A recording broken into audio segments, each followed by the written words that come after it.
What's up, everybody? Welcome back to another episode of FTB Infinity on the HermitCraft server. So guys, last episode we were building this building behind me, and yeah, it was just taking so long. We didn't really get to the ore processing room like I really wanted to do, but we got this all set up. So I did go ahead and I put in all the detail work here. So we are all good. Yeah, this is taking quite a bit of time to rebuild this thing. But yeah, we got everything in place. I've checked it and made sure nothing is spawnable. I know we can use magnum torches to prevent spawning, but I'd prefer just to have everything lit up. Even though we have bright lighting and everything looks lit up all the time anyway, yeah, I just would rather have it properly lit up so we don't have to worry about it.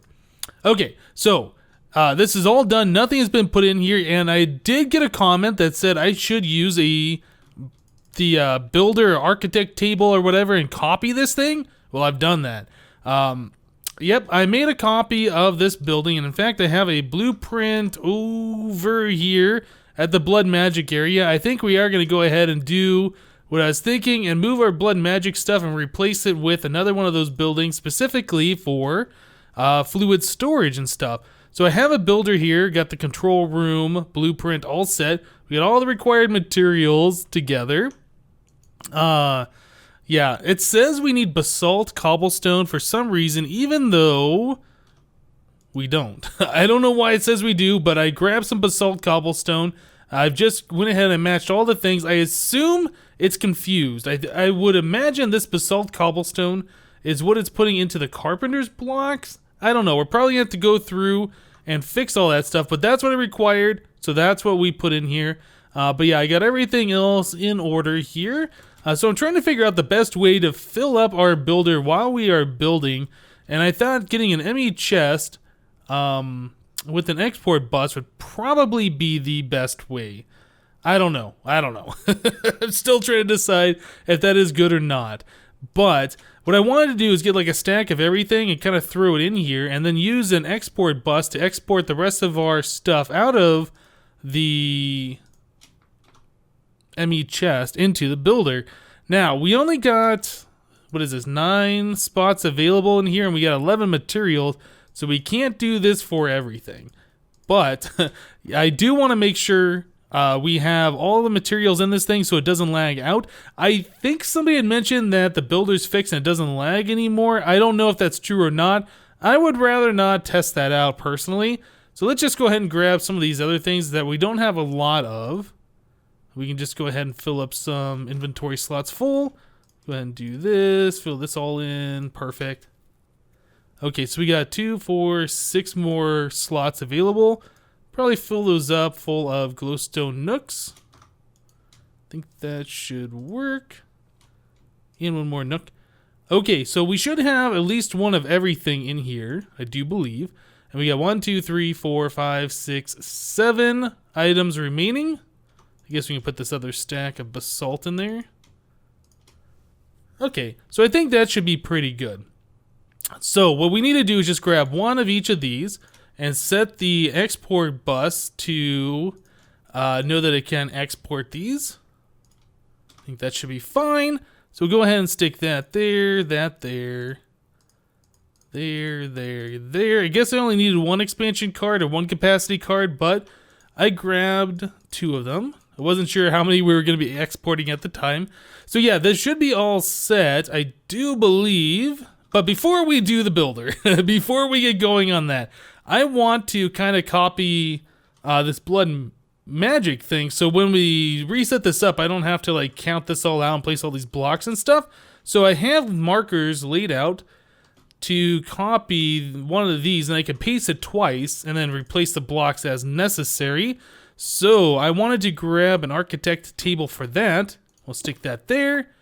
We have the white and gold lines. Okay, and let's go ahead and put the blueprint in here. Just like that, and we will call this blood magic outline. But I guess we're calling it blue. Can I rename this? Oh, now it's doing it again. Blood magic outline. Perfect. Okay. Just got to recopy it again for the second time. Alright, so now we have a copy of this monstrosity. So when we move our blood magic, I can just go ahead and use a builder and place those back all out. That shouldn't be too big of a deal. We need to start clearing some blocks here. I think the builder, when it removes stuff, I think it just deletes it. I don't think it like stores it anywhere. So if it deletes blocks, you're losing your blocks, and we don't want to do that. I mean, none of this stuff is super expensive, but I would rather keep everything. So I'm gonna go ahead and demolish everything we have here. Yeah, we're gonna have to rebuild this whole thing, but that won't really be a big deal. So let me get to it, guys. I'm going to remove this, and we'll be back hopefully to build our third one of those rooms with a builder this time. All right, so I'll see you guys in just a little bit. Oh man, that actually took a little bit of time to remove all those blocks, but I got it done. I left the villagers there for science. I want to see what's actually going to happen to these little guys here when the builder does its thing. But as the old saying goes, measure twice, cut once, right? So I just want to double check that everything is right. Oh, you know what? I don't have the center of this thing marked. Let's find the center. It's the center of that doorway and the center of that doorway. Yes. So let us measure from this block to the top of the builder. So that's 30, 22, 9. I left the other one in place. Well, I left a block in place to mark out where the architect table was. So let's just double check that this is the right spot. So that's the center of this doorway and the center of that doorway. Okay, so we'll mark from this block all the way on top of here. So 30, 22, 9, those numbers match. I think we should be good. I think it should build in the same exact spot, just how we want it to. Okay. This is scary because I know the builder has caused problems in the past. I don't know if it's going to cause problems today. I really hope it doesn't. But we do, or we should, have all the materials ready. And if I need any additional ones, we have some on tap that I can pull out with my wireless terminal. The problem is these ones right here, like these laboratory blocks and the carpenter's wedge, it doesn't say how many we need. It just says 999. So that could be 300,000. It could be 100 or 1,001. I really don't know. But I think we should be good. The only thing I need to do is just run a power cord over here. So let's do that. Let's grab some conduit. I think this Ender IO stuff should be good enough to do what we need. Are we ready? I think so. This is all set. We have all the patterns in here. Capacity cards, acceleration. Let's do it. Let's do it. So what's going to happen to our villagers? I'm pretty sure I know what's going to happen to them. But for science, I don't know if this is going to kill them first or just remove the blocks that they're standing on. Or what's going to happen. So what's going on? Oh, are we lagging a bit? We might be lagging. Oh, there we go. For science. How's our age doing? Oh, we are doing a lot of lag here. Oh my goodness. Hopefully that fixes itself. Oh my goodness. Okay. I think we're going to have to not do this. Let me go ahead and take the power away from here. Yeah, there's other people on the server right now, and I really don't want to be lagging everybody out. Yeah, doing a build this big looks like that is causing a huge amount of lag on the server, so let's do this maybe in stages or something. I don't know. We might have to finish this up at another time, but I think people are going to be experiencing a bit of lag here. Oh my goodness. Oh my goodness, guys. So, we got it built. Use the builder. I really wanted to do like a time lapse showing this working. The problem is when you get a build this big with the amount of blocks that it requires and the amount of, or the different types of blocks it requires, yeah. The builder still has an issue where it freezes. It's like, okay, where's my blocks? I'm just going to lag your server until you give me blocks. And it doesn't tell you which blocks it's looking for, so you got to guess. So anyway, we got disconnected many times. lagged the server out. It took about 30 to 45 minutes, I think, for this whole thing to build, but we got it built, and I didn't have to place all the blocks by hand, so that's great. So this is what we got. Pretty awesome looking, isn't it, guys? Yeah, I think this is awesome. We ended up getting some mob spawning in here because it decided to place the lighting last. Let's get rid of you. What's up? What's up? Yeah, that's right. You just kill yourself by falling on the ground. So yeah, we got pretty much everything done here. I'm kind of concerned though that all of the micro blocks that I had placed are not in the right spot. Like this one should actually be up against the wall. That's the way it was originally. It should be like right there. So this one's the same way. Break, place. Let's hit F7, just make sure there's no X's around here. There shouldn't be. That one's in the right spot. That one's in the right spot. This guy, I know it's kind of silly, but it should be in that corner. Yeah, I'll go around. I'm going to have to fix all these micro blocks. But as you can see, these guys are all turned wonky. So I'm going to have to go through and... Well, let's see. What's the best way to break these? Is it like that? And then like that? Yep. I'm going to have to go through and break all these micro blocks and then replace them. Slip said it might be a good idea. And I kind of agree. If I go through and remove all the micro blocks and then do another copy. But the thing is, I don't know if I'm actually going to build a fourth one or more of these rooms. I think this is all we need. If we do have to build another one, I think I'm going to build it by hand instead of lagging everybody on the server out. I was kind of hoping that the BuildCraft builder thing would have been fixed. It really doesn't feel like it was, if it really was or not. If I do that, does that break the carpenter? No, it breaks that over here, though. Okay, so let's not do that. Place you. Oh, is that missing a glowstone strip? Oh, no, maybe I just broke that out. So yeah, place these glowstone strips and the laboratory block covers in the right spot. But for some reason, these guys right here all placed the wrong direction. Oh my goodness. But yeah, it's not too terrible. Let's go ahead and do the power glove. I think it... No, I was going to say, I think it might be faster for me to punch these. But it doesn't really feel like it. The glass panes definitely are. These are not, so I'll just use my hammer on those. Alright guys, so let me go ahead and go through and fix all these things that are in the wrong spot. Yep, let me go and fix all this stuff, and we will be right back, guys. So all in all, with all the time it took to babysit the builder and replace all these micro blocks, I still think it was a lot faster doing it this way. If nothing else, it was a little bit more interesting and more fun. So this room is now complete. This is our third one. And yeah, as you can see on top of this building, there's actually some of these blocks. And the reason why these are here to begin with is because, like, if you look over on our middle one, over on the mini map, let's hit J actually, we can see it a little bit bigger. So it's looking like the mini map is thinking that there is no roof here. So it's kind of showing you the inside of this building. And it's kind of happening on a much larger scale over here. Now, what I found that's kind of interesting is that these are like chunk boundaries. So like, for instance, if I were to hit F9 twice, we come over here, we can kind of see that there is a little strip right there, right here. And let's see, J. Where am I at? Right here. Okay, so it's like, this is a chunk right here, and then there's a little strip on the front.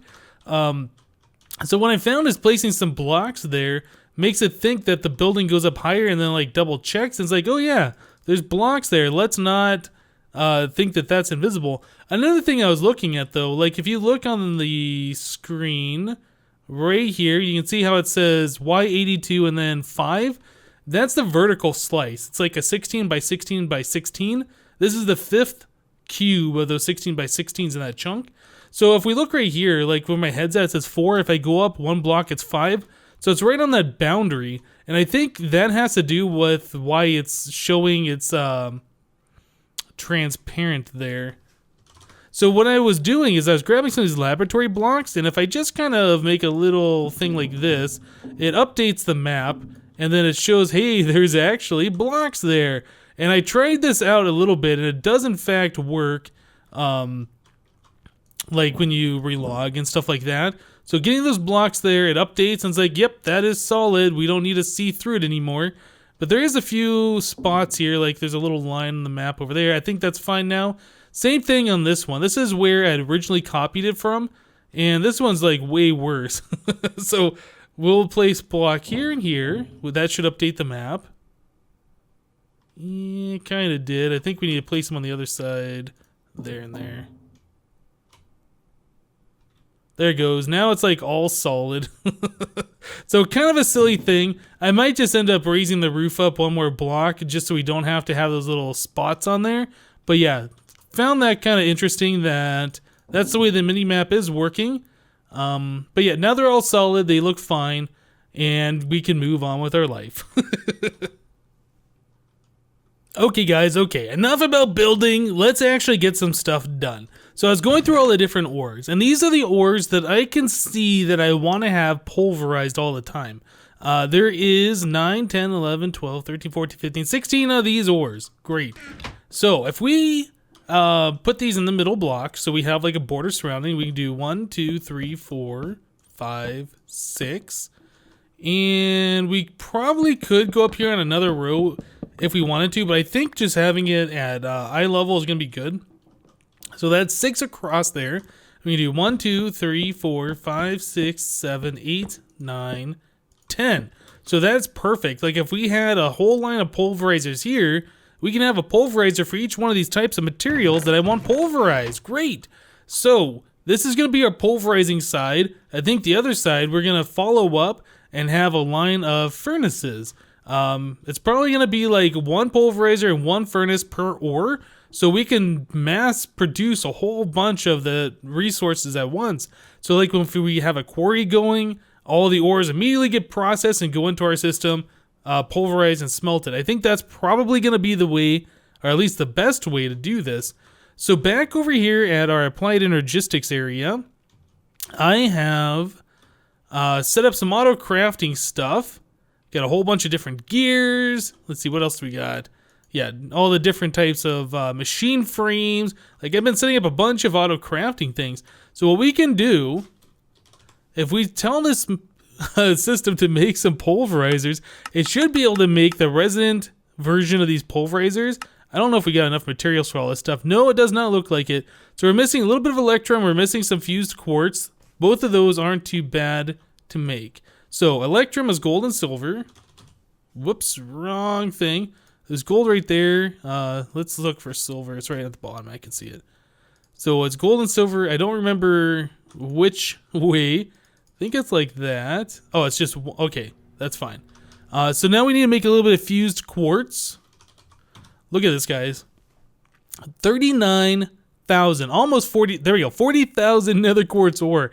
This is going crazy. I looked at this earlier today, and it was probably a 10th of the way done. So we're going to have all the nether quartz that we're ever going to need. So this is great. Okay, so we need a little bit more of the fused quartz. Let's come over here to this one. And we'll just shift-click those in there. It'll do 1, and now it'll do 3 at a time. Okay, great. So we need just a little bit of that fused quartz. How are we doing now on the resources? So Pulverizer, we need 16 of these guys. Oh, I didn't put the Electrum in the system, did I? Let's put this in the system. Pulverizer. I think it might be faster if I do 20 and I remove 4.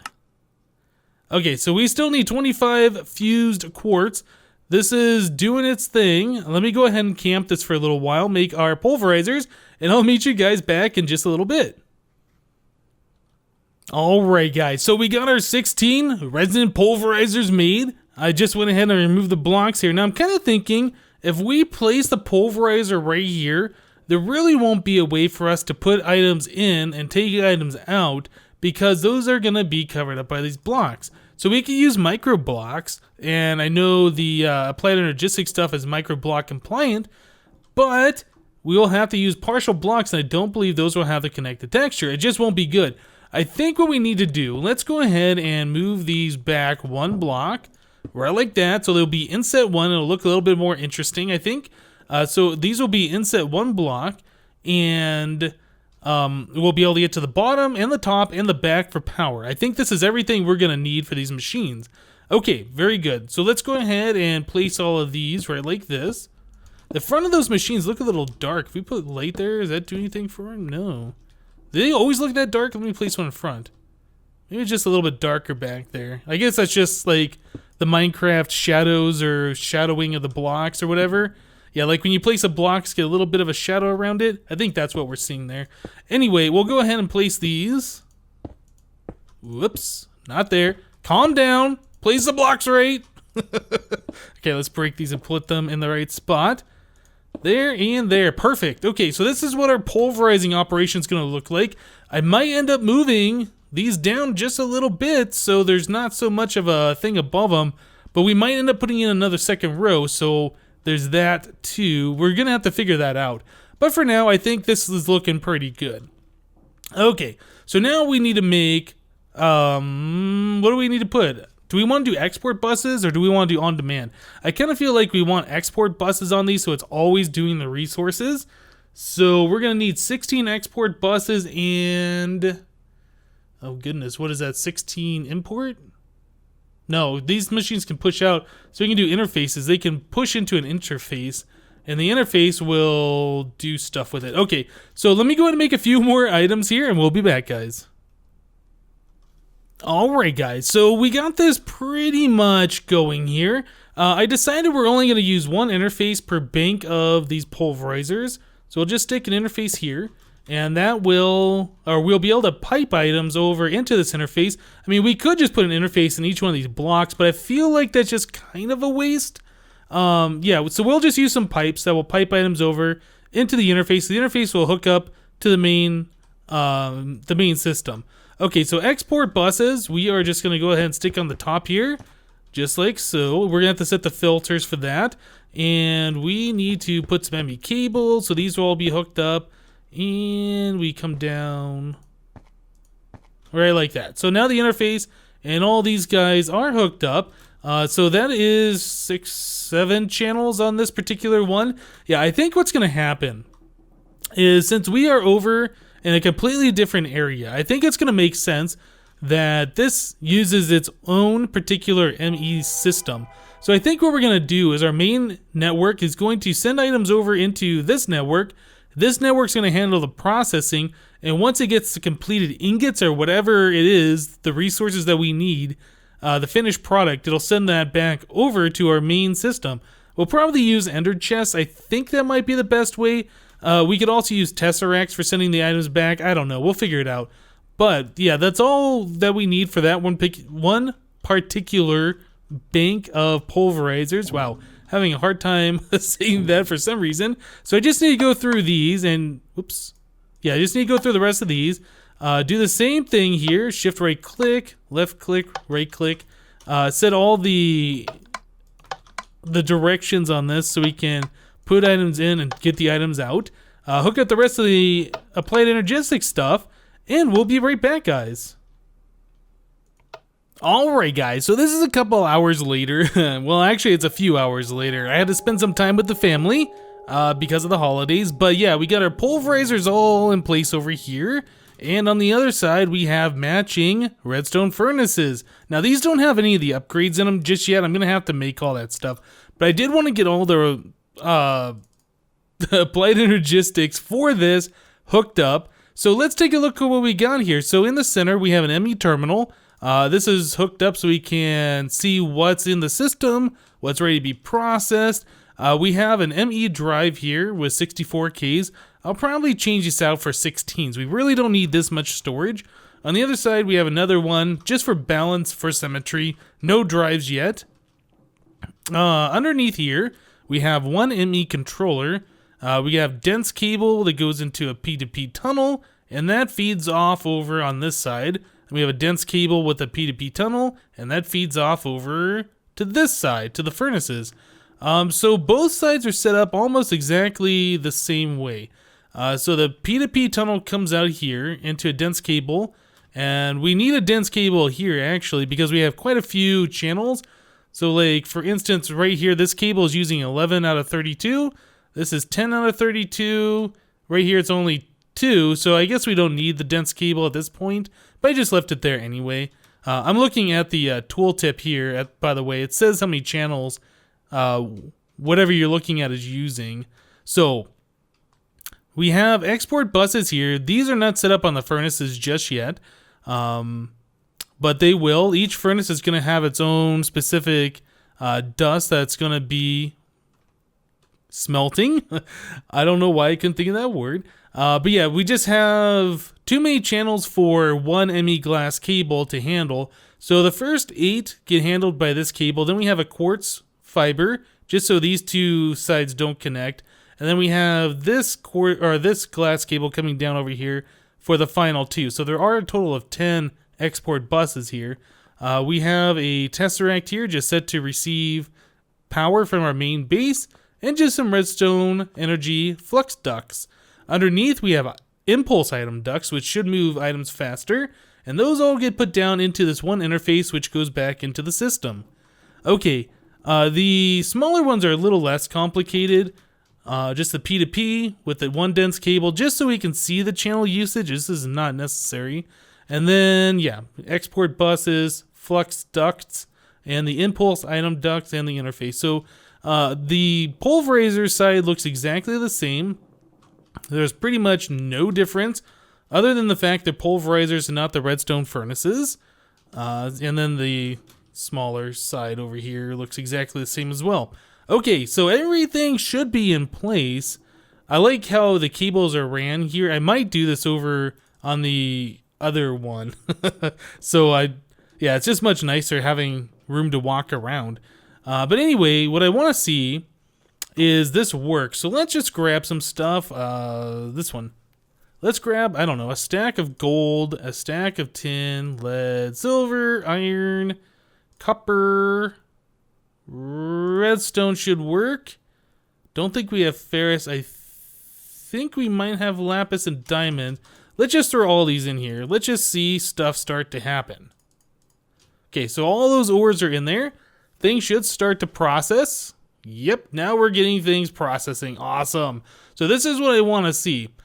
So now that this is done, we need to get the upgrades in these machines so they process faster, or we need to get the ones, depending, that give the greater chance of the secondary output, whichever we choose to do. I need to get the export buses hooked up for these pulverized items so they start being smelted over here, and then we need an export or something for the raw ingots to be sent back to the main applied energistics side. Whew. It's taken a lot of time and a lot of work to get this all done. It's not quite done yet, but we have a good start on it. I'm very happy with where we are right now. We are able to process stuff, but we need to start smelting it down. That's the next step. Okay, guys, so I tell you what, I think we're going to go ahead and end the episode here. I got some stuff I'm going to do off camera. Yeah, we need to get the rest of that stuff hooked up. Hopefully next episode, well, we might work on it together. I'm not sure, but hopefully next episode, that processing room will be fully set up for what we want to process all of our ores and smelt all of our ingots. All right, guys, that's it for today. Thank you guys for watching. Remember to leave a like on this episode if you did like it, and we'll see you next time. Thanks for watching, guys. Bye-bye.